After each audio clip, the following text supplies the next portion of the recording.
Bienvenidos a este video sobre el bien común internacional y la comunidad internacional de estados. Para comenzar a desarrollar este tema vamos a dar un poquito de contexto, un poco siguiendo la línea de los videos anteriores donde nosotros explicábamos el origen del Estado a partir de una convivencia necesaria de los seres humanos en un territorio. Si nadie vive solo, siempre nos encontramos conviviendo con otros y a partir de esa convivencia que es necesaria y obligada por el hecho de compartir un espacio común, surge la necesidad de la organización y la organización siempre es con un fin común. Bien, si nosotros ampliamos un poquito la visión, vamos a ver que así como los hombres están obligados por compartir un espacio común a convivir con otros hombres, los estados, los países, también están obligados a convivir con otros estados, dado que el tamaño del planeta es limitado, todo el espacio habitable ya está ocupado por estados y esos estados necesariamente conviven con los estados limítrofes y con los otros estados del mundo, ¿sí? O sea, esa convivencia es obligatoria porque el planeta es uno solo. Entonces, los estados conviven. Esa convivencia es impuesta, necesaria y obligatoria. Ahora, a diferencia de, de lo que ocurre con las sociedades humanas, los estados, como si fuese cada un estado una persona, conviven con los otros estados, pero no siempre lo han hecho de manera organizada. Esa organización política que en la sociedad humana surge de manera natural, en la que ya que tengo que convivir con el otro, me doy cuenta de que si nos asociamos con un fin común nos beneficiamos todos, no siempre ocurrió en la comunidad internacional.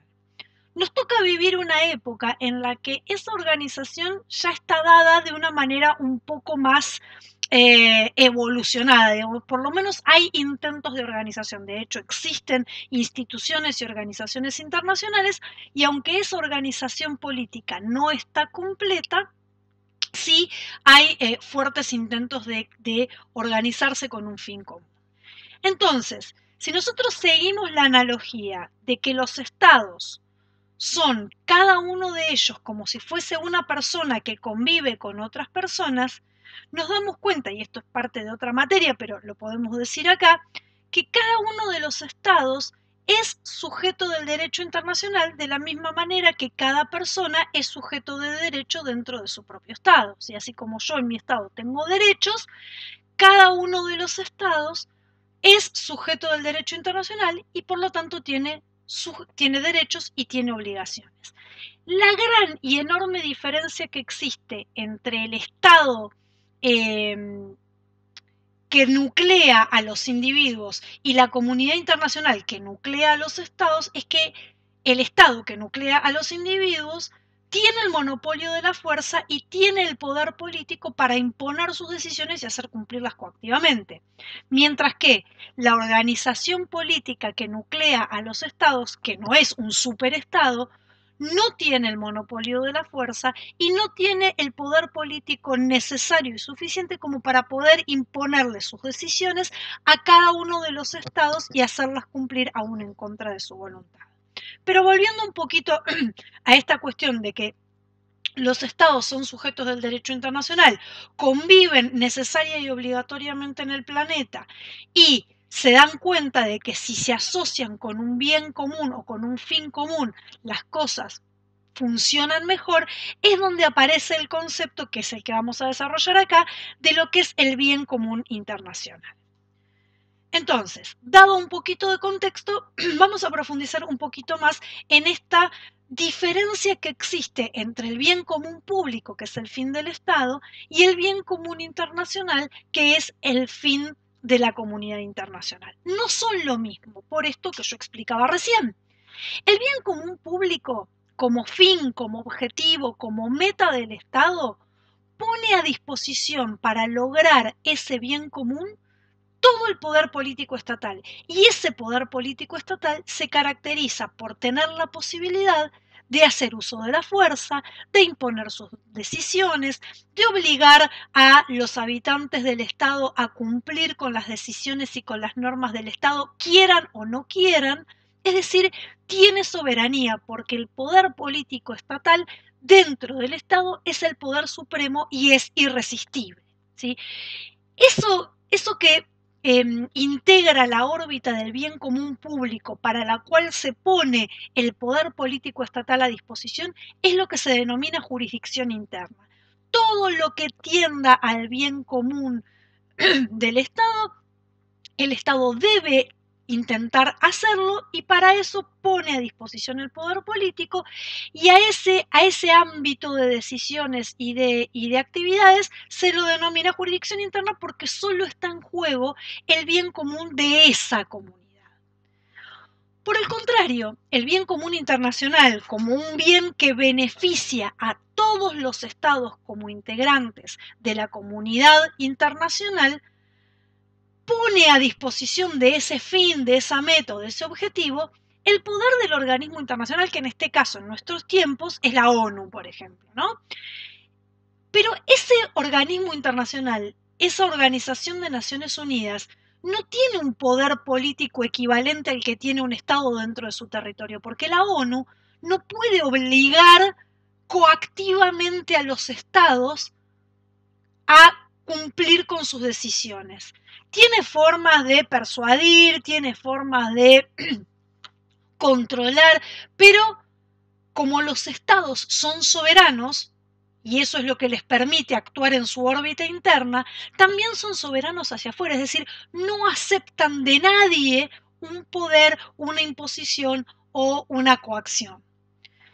Entonces acá hay un conflicto de intereses.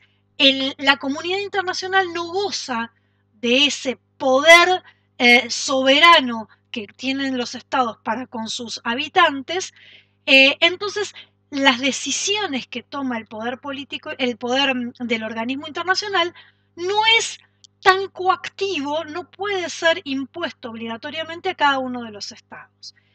En todo aquello que tenga que ver con el bien común internacional, que ahora en los próximos minutos vamos a ver de qué se trata y de qué se compone, es lo que se denomina jurisdicción internacional. Es aquellos ámbitos en los cuales la comunidad internacional o el organismo internacional tiene jurisdicción para poder actuar.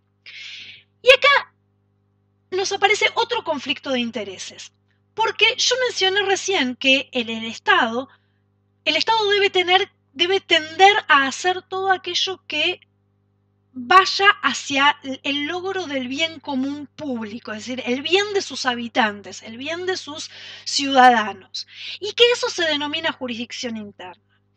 Pero hay veces que aquello que beneficia a sus ciudadanos, dependiendo de cómo el Estado resuelva ese bienestar, puede generar un conflicto con otros estados y que eso entonces ya pase a ser una jurisdicción internacional o por lo menos concurrente. Por ejemplo,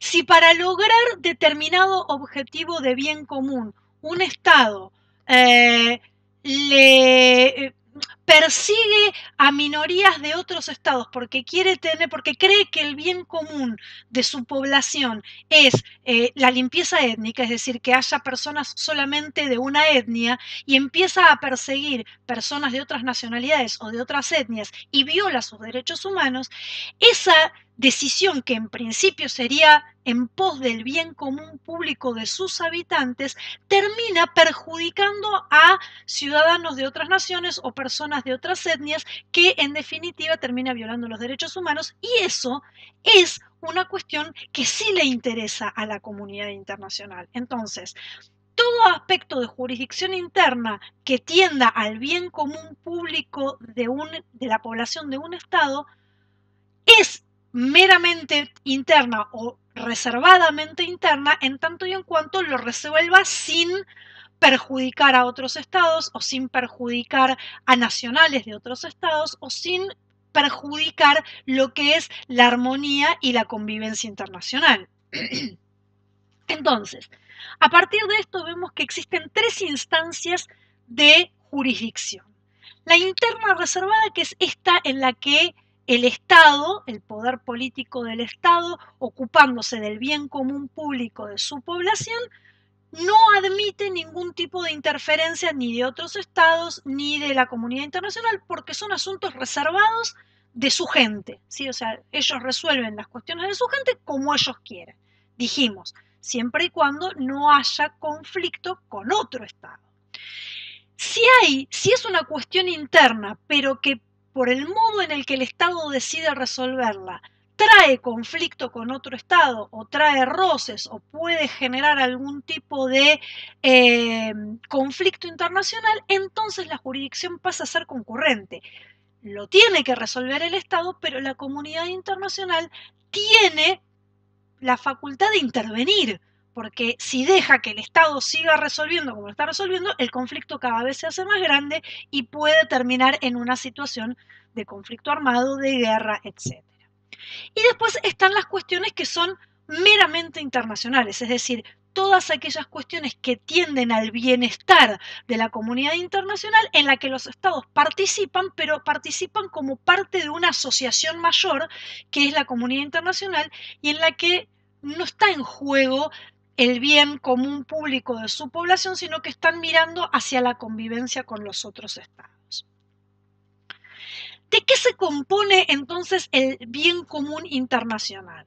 Así como el bien común público lo definimos como un conjunto de condiciones, para darle un contenido un poco más específico a lo que es el bien común internacional, podemos fijarnos en la Carta de la ONU, sí que es el organismo internacional que nuclea a todos los estados, un poco cuáles son los objetivos para los cuales surge este organismo internacional. La propia Carta de la ONU nos dice que la Organización de Naciones Unidas es creada para lograr la paz y seguridad internacional, es decir, que no haya guerras, que no haya conflictos entre los estados, que haya cooperación, es decir, que los estados cooperen entre ellos.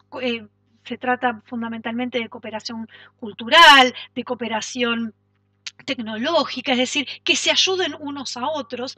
También menciona la ayuda, inclusive la ayuda económica, es decir, que los países más ricos ayuden a los países más pobres y fundamentalmente lo que es la protección y garantía de los derechos humanos. Estos temas serían los que conforman el bien común internacional. Entonces, volviendo a la placa anterior, tenemos la jurisdicción interna, que es la reservada de cada estado, es decir, los aspectos que solo incumben a su población, la concurrente, que es cuando el Estado, para lograr el bienestar de su población, genera situaciones que pueden traer un conflicto con otro Estado, entonces hay una jurisdicción concurrente entre el Estado y la comunidad internacional, y todo aquello que afecte esos 4 elementos que mencionamos recién del bien común internacional son jurisdicción internacional. Entonces, en ellas la comunidad internacional puede intervenir. Y entonces acá aparece esta pregunta que medio dejamos flotando al principio, que es ¿cómo se relaciona esta soberanía del Estado, o sea, esta independencia del Estado que le permite hacia adentro de su territorio ser el poder supremo e imponer sus decisiones coactivamente, y hacia afuera no aceptar ningún poder por encima del poder estatal, no obedecer a nadie? ¿Cómo se llevan esta cuestión de que los estados sean soberanos y no acepten órdenes ni imposiciones de nadie y la necesidad de lograr este bien común internacional, teniendo en cuenta que se trata de la paz, la ayuda, la cooperación y los derechos humanos? Y aquí es donde aparece entonces la figura de la intervención. ¿Cuándo y cómo el organismo internacional pueden intervenir en las cuestiones de los estados? Primero, ¿quién puede intervenir? Solo la comunidad, solo el organismo internacional, es decir, la ONU. No puede intervenir un país en las cuestiones de otro país. O por lo menos de acuerdo a la normativa internacional, eso es lo que se establece. Después que en la práctica se haga es otra cuestión. Pero desde la normativa, el único que puede intervenir es el organismo internacional. ¿Cuándo puede intervenir? En situaciones de excepción y cuando el bien común internacional se encuentre decididamente en juego. Entonces, en esos casos, la ONU puede tomar intervención, meterse en las cuestiones internas de un Estado y de alguna manera, si lo queremos decir en blanco sobre negro, invadir o violentar su soberanía. Si quieren profundizar un poquito más sobre la cuestión de la Carta de las Naciones Unidas y lo que dice este documento por el cual se creó el organismo de Naciones Unidas, les dejo en la descripción el link de este video donde comento un poco cuáles son las cuestiones más importantes que contempla este tratado. Y como siempre espero que les haya sido útil, muchas gracias y nos vemos la próxima.